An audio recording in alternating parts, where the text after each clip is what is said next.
et bienvenue à notre condensé financier quotidien du dimanche. Je m'appelle Sophie et voici ce qu'il se passe sur les marchés aujourd'hui. Une augmentation d'Apple a mené un rebond des actions high-tech et les inquiétudes commerciales se sont apaisées car la Chine s'est dite ouverte à de nouvelles négociations avec les États-Unis. L'Aussie s'est envolée après que l'économie a ajouté 44 000 emplois en août.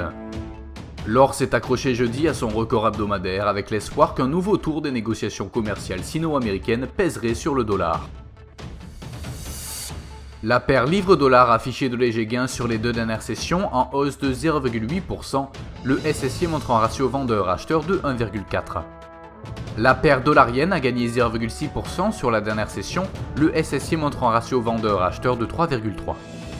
Le cours du pétrole brut a plongé de 2,8% sur la dernière session, le SSI montre un ratio acheteur-vendeur de 1,2. Le cours de l'or a perdu 0,1% sur la dernière session, le SSI montre un ratio acheteur-vendeur de 5,7. Le CPI de la zone euro sera publié lundi à 9h GMT, la décision de la Bank of Japan sur les taux mercredi à 2h GMT, le CPI de la Grande-Bretagne mercredi à 8h30 GMT, le PMI des services de market en Allemagne vendredi à 7h30 GMT, le CPI du Canada vendredi à 12h30 GMT et le nombre Baker Hughes de forage de pétrole aux États-Unis vendredi à 17h GMT.